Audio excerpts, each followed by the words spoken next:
25 साल 30 साल किसी एक को ही अगर राज चलाने दे देंगे तो वो अपना मनमानी करने लगेगा। उनको विकास से कोई मतलब नहीं रहेगा। बस उनके अपने परिवार का नेता मंत्री लोग के परिवार का विकास होना चाहिए। बाकी बात जनता का विकास हो उससे कोई लेना देना नहीं है। इसीलिए सरकार बदलना बहुत ज़रूरी है और सरकार हम लोग को लाना है, युवा का सरकार लाना है। इस बार तेजस्वी यादव की सरकार लाना है और इस बार तेजस्वी यादव का सरकार लाना है। और बहुत सारे देख रहे हैं बिहार में जंगल राज सब बोलते हैं। हम तो उस टाइम नहीं देखे हैं, मेरा जन्म नहीं हुआ था, लेकिन असल में अगर देखा जाए तो शायद जंगल राज इसको बोल रहे हैं। अभी 2025 2024 2023 को जंगल राज बोलते हैं शायद। जंगल राज का जो आप बात कर रहे हैं, तो मोकामा विधानसभा क्षेत्र में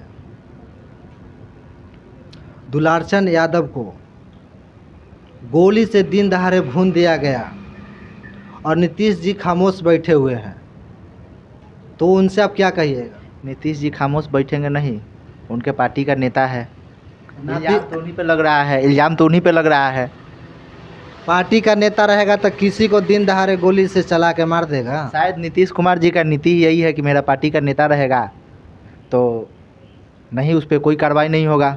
बशर्ते हम तो ये देखे हैं, पटना पुलिस का सोशल मीडिया पे अपना पोस्ट किए हुए था कि दुलारचंद यादव एक कुख्यात अपराधी है और मारा गया। अरे भाई, जो मारा है वो कुख्यात अपराधी रहे या डाकू रहे, डकैत रहे, उससे मतलब नहीं है, उसकी हत्या हुई है। आप उसका जो हत्या किया उसको आप पकड़िए ना हो। अब वो अपराधी है कि क्या है, वो तो बेचारा मर गया। और कल मोदी जी आए थे मुजफ्फरपुर में, ठीक है, बोल रहे थे गोलू अपहरण कांड में आज तक कुछ नहीं हुआ जंगल राज में।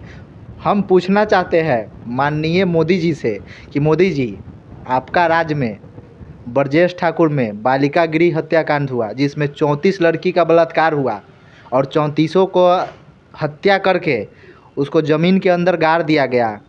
उसमें कौन था? आपके विभाग के मंत्री थे मंजू वर्मा, उनके हस्बैंड थे ब्रजेश ठाकुर। उन पे आज तक आप लोग कार्रवाई क्यों नहीं की? क्यों? क्योंकि आपके पार्टी के वो नेता है।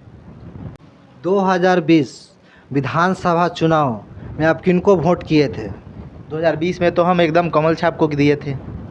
और ये 2025 जो विधानसभा चुनाव चल रहा है, इसमें किनको कीजिएगा? इसमें हम एकदम बेशक लालटेन को करेंगे, क्योंकि बीजेपी को हम वोट दिए थे 2020 में। वोट दिए थे तो उतना एकदम विकास से क्या हुआ है। आपको एक फ़ोटो अभी दिखाएंगे हम, ठीक है। ये 15 साल में विधायक जी हमारे यहाँ क्या विकास किए हैं, आपको हम फ़ोटो भेज देंगे, डाल दीजिएगा।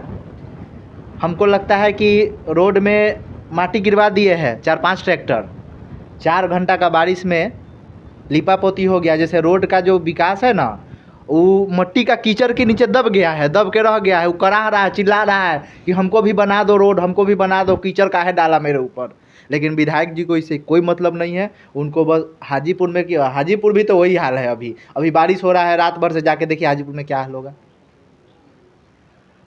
हाजीपुर विधायक अवधेश सिंह जी, आप लोग के पंचायत में घूमने के लिए या रोड टूटा हुआ है, नल जल नहीं है, इसके लिए कभी विधायक जी आए आप लोग से पूछने के लिए? विधायक जी को तो हम 15 साल में 15 मिनट के लिए नहीं देखे अपना टोला में एको बार नहीं घूमने आए हैं, न देखने आए हैं, कुछ नहीं।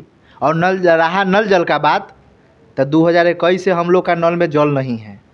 भारत का प्रधानमंत्री नरेंद्र मोदी जी हैं, तो भारत का प्रधानमंत्री जी हैं या बीजेपी का प्रधानमंत्री? हम तो उनको भारत का प्रधानमंत्री मानते ही नहीं है। वो तो अब प्रधानमंत्री रहे नहीं, अब तो वो प्रचार मंत्री हो गए हैं। कि किसी एक पार्टी के लिए प्रचार करना ये कतई हम लोग के लिए बर्दाश्त करने के योग्य नहीं है, समझ गए। हम भले मानते हैं कि ठीक है आप प्रधानमंत्री हैं, आप सबके लिए है ना, विपक्ष हो या पक्ष हो, सबके लिए प्रधानमंत्री हैं। तो किसी एक पार्टी के लिए आप आ जाइएगा प्रचार करने के लिए। सुनील जी, इस बार आप क्यों चाह रहे हैं कि नीतीश कुमार जी को वोट नहीं करके तेजस्वी यादव जी को सरकार बनाया जाए? क्या आपका कारण है? नीतीश जी अब बूढ़े हो चुके हैं, अचेत अवस्था में चल रहे हैं। अब उनको ना घर पे बैठना चाहिए, अब नौजवान को आगे आना चाहिए, ठीक ना। तो इसलिए हम लोग चाह रहे हैं कि जनता इस बार नौजवान को सरकार बनाए, ताकि जो लोगों को नौकरी का जो वादा किए हैं वो में दे नौकरी वोकरी, और जो गरीब जनता है उसको आगे बढ़ाने का काम करे। और क्या, नीतीश जी तो ऐसे ही बूढ़े हो चुके हैं, अब तो रिटायर है, अब तो उनको घर पे बैठ जाना चाहिए।